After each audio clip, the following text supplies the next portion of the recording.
So Legend of Zelda Breath of the Wild. I've beaten the game.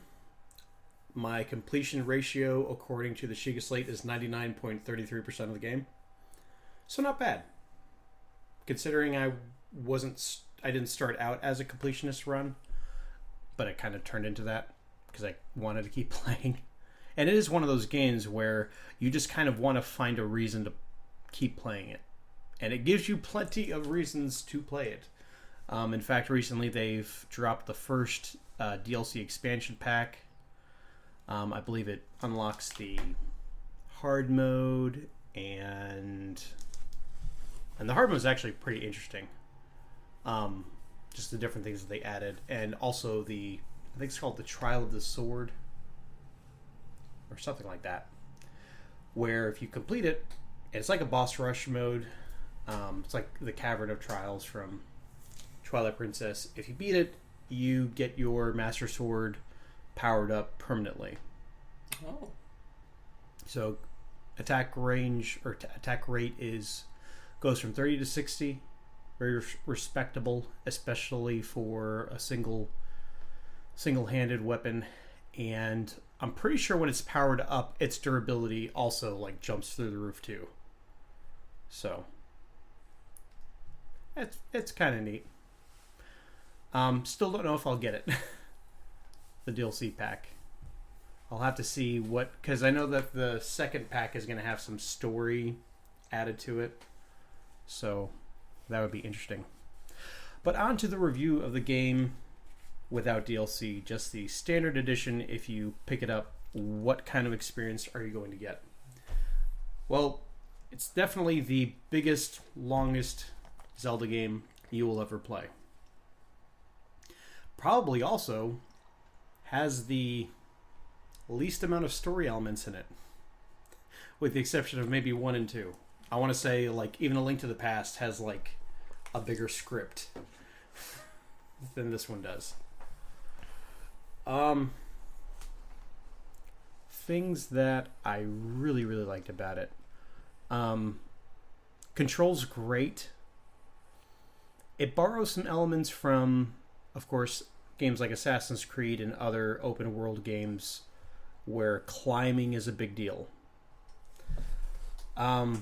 Maybe it's just because you're in the wilderness and you're climbing mostly mountains and ruins. You're not really climbing in a city environment. And Link is very small in the game. It's kind of a weird thing to say, but when you really think about it, like, you're kind of like an ant in this giant world. Whereas in Assassin's Creed, you're a full-size person, and when you're in an alleyway and you're trying to jump up that wall, but not that wall, and you go and climb up that wall, you didn't mean to do that, but that happens a lot in those games. They've managed to avoid that pretty much altogether. I've never grabbed onto something that I was jumping towards I didn't want to. Occasionally, if you're walking close to a wall, you'll kind of Spider-Man it and start scaling it, because you can climb on practically every surface in the game. And I do like that. I'll say that for my qualms with the game. Of course, the game is gorgeous. What I really like what they did with the visuals of the game. They made it so that every single area of the game is identifiable by a screenshot. You can show me any picture from the game, I can tell you what area of the map they're in. And that's a big map. Even like the snowy areas, they still have a different look to them, even though there's a few different snow areas.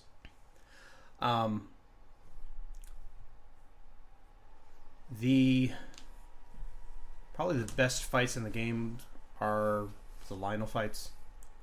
Had a lot of fun fighting all of them. The sub-bosses, I guess you'd call them, like the Hinoxes, the Taluses, they were a nice touch. kind of something that's new to Zelda. Like, there's a lot of elements in the game that are new and have not been in a Zelda game before. But the sub-bosses are, I think, something that a few reviewers may leave out, but they're nice to have. It is one of those games where it definitely gets easier the further you get into the game. Getting more health, getting more stamina, just having an overabundance of materials to cook meals from. Like, you get to a point where you're pretty much unstoppable. Like, it would be very hard for you to be killed off unless you like threw all your fairies out or something like that. So I feel the difficulty is definitely good. A lot of people say that the game doesn't hold your hand, and for the most part that's correct. They kind of just point you in a direction, but you don't have to go in that direction. Very old-fashioned game in that sense. So things I really didn't care for in the game. It seemed like any time I needed to climb a really high mountain, it was either raining or about to rain. And climbing in the rain, you might as well just don't even try it. If you have the Gale move, which kind of launches you up and gives you a head boost for climbing anything, that's useful, but not everywhere. Still, there are some mountains that are just too big. Even that won't help you very much. It's just frustrating that they made it almost impossible for you to do anything when it rains when it comes to climbing. You can climb, it's just very slow. It's slow, and you have to time your jumps. Like, if you don't jump, you won't go anywhere. But you have to have the stamina to jump. So very early on in the game, it's especially frustrating because early on in the game, you're kind of limited as to like where you can go. And if you know you need to get up to a higher place to where you're going, and it's raining, wait 4 minutes. Because that's how the weather cycle happens. Every 4 minutes, something different. It's either 4 minutes or 6 minutes. It might be 6 minutes. I think it's like 6 in-game hours. So the weather, it would just be annoying. And then there's advantages to being in the rain. Like, it's easier to hunt or sneak up on enemies. That was neat because it made sense. Once you get the Sheikah outfit, doesn't matter. Because you can sneak up on anything at that point. You can walk up to a firefly and snatch it out of the air. And that you get fairly early on in the game. I think the thing that everyone complains about, and some people think that the game is fatally flawed for having this. Not my favorite mechanic, and especially for a Zelda game, and I'm not the first one to say this, the breakable weapons really get old. And it still bothers me that they made the Master Sword it's not a breakable weapon, but it has to recharge. It's just kind of annoying. And what it does is, so it'd be alright to have breakable weapons as long as you'd have like some permanent weapons that you could actually get your hands on and hold on to it. Because basically what it feels like every single time, like today, I found the strongest sword I've ever seen. It had, it's like a it's like a Royal Guards greatsword. 114 attack power. Before that, I think the highest I'd found was like a sword with 101. So that was really strong compared to what I had before. Doesn't matter. You're gonna hoard it. If I'm smart, I'll put it up on display in my house and I'll never use it. because you cannot repair weapons in this game. Once they're gone, with the exception of the Master Sword. The Hylian shield is not even indestructible. It has a very high endurance, and even though I didn't use it a whole lot, I definitely just blocked some laser blasts from Guardians, and it probably took a big chunk of the defense off, but you can rebuy that, but that's still really annoying that they chose to do that. And my thing is, the Master Sword is really easy to get. You literally walk into the Lost Woods. If you have 13 hearts, you can just snatch it right there. So you can basically get the Master Sword before you do pretty much nothing else. You could just do shrines until you have 13 hearts. Then there's... so you get an item, and every time you get an item in every other Zelda game, you're like, this is awesome. This is a new tool. It will always be there in my inventory for when I need it. Even if it's something like, something that everyone hates in Zelda, like the, what's that Beyblade thing again? The spinner that everyone hates. Mm-hmm. Because its uses are very limited, which is the case with almost every Zelda game. There's that one item that you hardly ever use. So I don't understand why everyone picks that as an example, but they do. So yeah, it's almost like the items are almost like characters themselves in Zelda games, I feel. So with doing it this way, where you have your attack, your weapons, your shields, your bows and arrows, it's just everything's so temporary, and you don't get attached to anything in the game. And yet, your armor doesn't break. You never have to worry about anything happening to your armor. And your armor has the different abilities. It's a neat idea, but also kind of weird. I guess that those kind of like took the place of like different items that gave you different abilities, like, flippers. You have the Zora tunic instead of flippers, and that's about all I can think of offhand for that. So yeah, I never really, it never really sat well with me as far as breakable items. So at this point, I'm going to get into spoiler territory and kind of discuss the end of the game. I'd been in, and today when I was playing, I had been in Hyrule Castle several times, and I found out kind of a neat trick. If you're in Hyrule Castle, let's say if I want to say the Blood Moon happens every 50 enemies that you kill, around about. Maybe it might be more, but it's some arbitrary number that the game recognizes, like, oh, you've killed this many enemies, time to do a Blood Moon, reset, respawn all the enemies. If you're in Hyrule Castle, or if you're in a shrine during a Blood Moon, it just skips that night. It doesn't happen. It will happen the next night, but again, if you're in a shrine or Hyrule Castle, it doesn't happen. This playthrough, I was technically on the castle grounds, because when you're on the castle grounds, it gives you that 3D map in the corner, and it's playing the epic music and everything like that.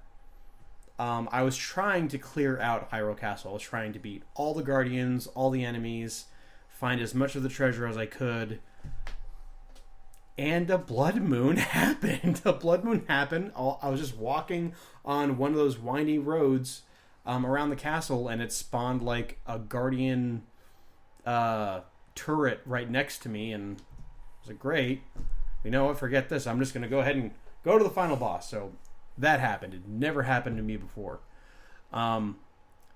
So Ganon, the fight with Ganon is short. I had no idea it would be that short. it's very, I would say it's both climactic and anticlimactic all at the same time, and that's really weird because the whole game, and I think the reason why it's kind of a letdown as far as a final boss goes is the whole game they're talking about. You are gonna go to Hyrule Castle. You're gonna fight Calamity Ganon, and we've been waiting 100 years for you to do this, Link. And then you fight it, and it's probably over in like. But for me, it was over in about 10 minutes. Both fights, because it's a two stage battle, and I streamed it all.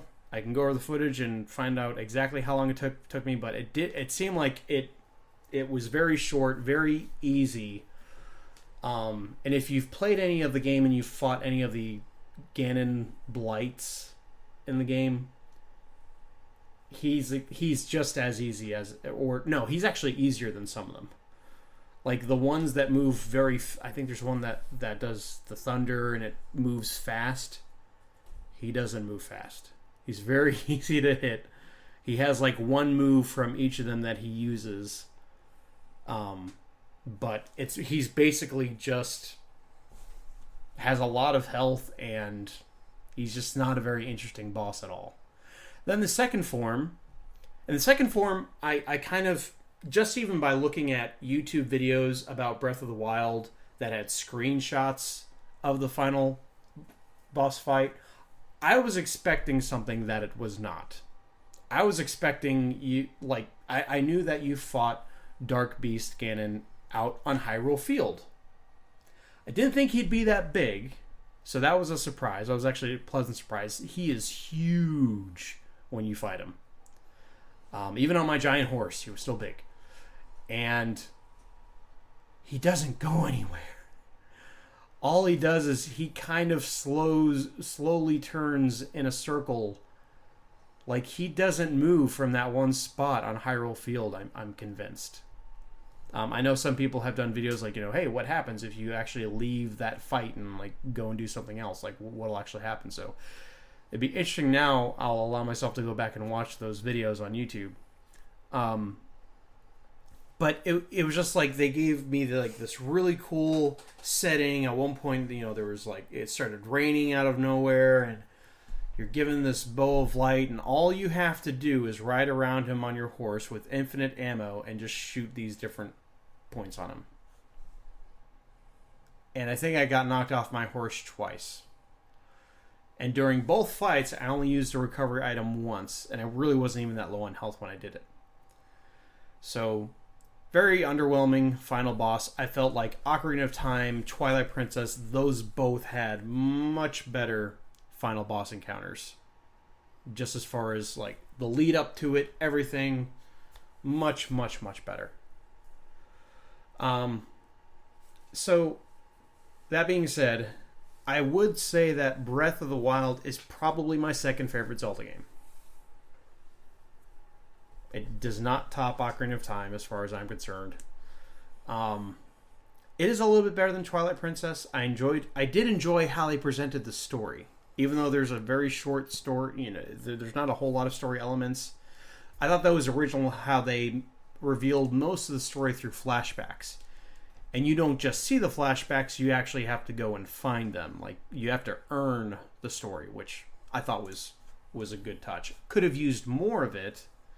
It would have been nice to have more of the story, which is why I'm semi-interested to see what this DLC coming at the end of the year is going to be about. But it seems like there's some people out there that are on one side of the fence or the other. They either think Breath of the Wild is the best Zelda game of all time, and some people that think it's like a fatally flawed game. I'm neither. I think it's a great game, a great Zelda game. Doesn't quite live up to Ocarina of Time. At this point, I don't think... I don't know. I kind of feel like every single time I think, well, the breakable items, the breakable weapons, were they really that bad? And then I thought, would have I enjoyed the game better if there weren't breakable weapons? Yes, I would. Like if they incorporated the classic items that you get in the game, in all the games of Zelda, and have them stay with you Like, there's no hook shot in this game. Tragedy. There's boomerangs, but they break on you. There's no special boots. You gotta have the boots. And there's just several things missing from Zelda. If they could do all of that and have a world as big and as, like, intimidating, like, some of the things were great. The fact that you took a lot of damage. The fact that you had to, like, cook food for you and you didn't have to just find recovery hearts. Those are great changes. I think the next time, if they marry more of older Zelda games in with this new direction with the open world, I think that would be the perfect Zelda game. What do you think? I don't know. I don't have a big problem with the breakable weapons. Just 'cause, like, a lot of games that I like and that I played, like Fallout, your weapons, or Fallout 3 and I don't think New Vegas, but like your weapons have conditions, and sometimes you can't repair them, so you just have to use them until they break. Dark Souls, your weapons can break, especially in like critical moments, and you can't pause that game, so it's just you have to dodge an enemy and equip another weapon. Where in this game, you know, if a weapon breaks, you can pause the game, get another weapon, and then do it. I mean, there's like a quick select, so like you can always just get another weapon while moving around, and it's not too bad. So I didn't have a problem with the breakable weapons. Everyone else I've talked to hates it. I don't care for it, just because it's been in other games and people act like it hasn't been a thing. It's just, it's kind of, what I don't like is, like, there's no avoiding it. Yeah. Like, there's nothing you can do to stop your weapon from breaking. You can't repair it. You can't do anything. It'd be cool if, like, because then you get ore. It'd be cool if you could, like, make weapons. If there was, like, a blacksmith station in, like, certain towns, you could go and you to, can like, raise the weapons. durability of it, you know? That'd be cool. Like, that would be a really nice touch. I mean, they have tailors in every town that you go to, but they don't have blacksmiths. No One Else Adventures. It's only Link. Oh, let me also mention. So the music. Music is a mixed bag.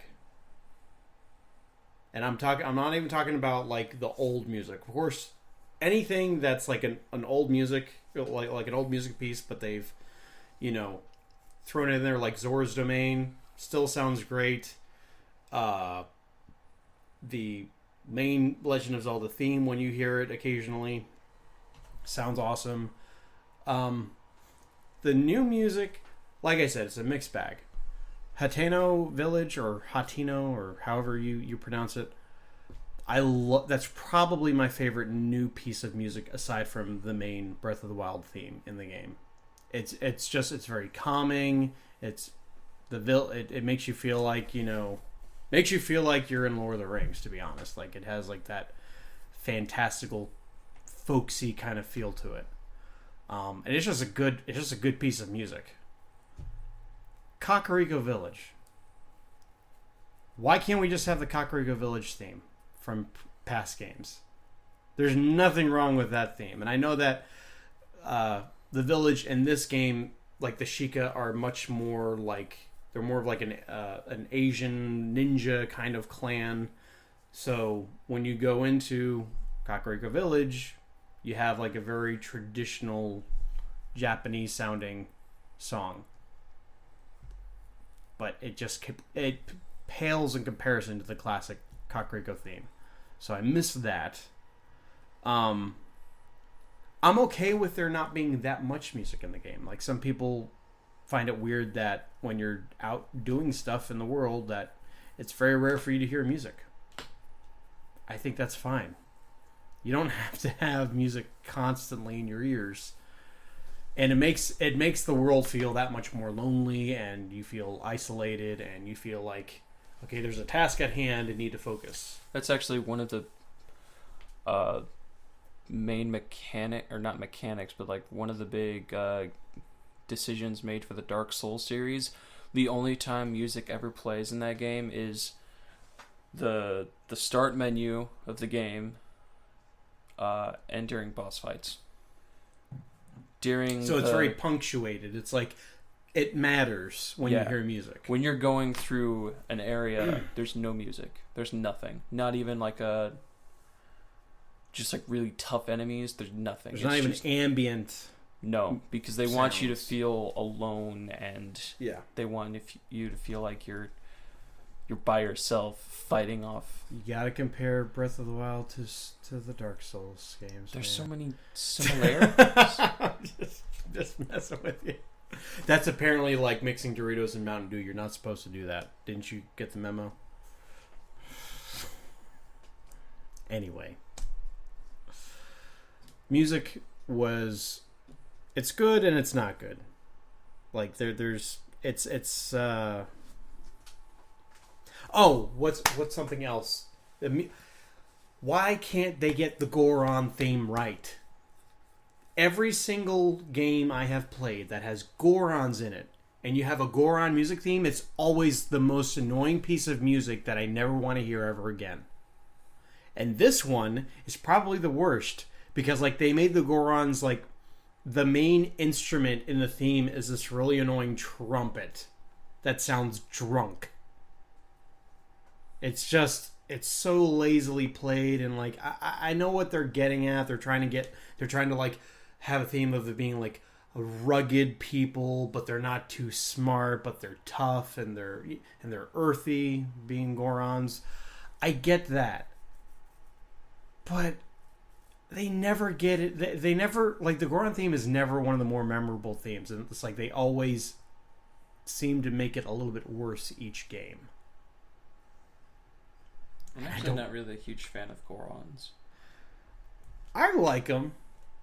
I think the idea of rock people that also eat rocks, so I don't know if that makes them cannibals or not. I think they're a neat idea. I know they're kind of like the dwarves of the Zelda universe. I like them. I like dwarves. And I like how their design doesn't change. My biggest complaint about Zora's is like their design is always changing. Like in this game, they look like sharks. In the Ocarina of Time, they had a much more fish-like appearance, and then Twilight Princess, like, they made them like really tall fish people, and now they're even taller fish people, but now they look more like sharks. I like it. I like the way the Zora look. I don't like how they keep changing the look. Like, Gorons look the same every game. It's because how are you going to change a rock? You could make them even more round. It's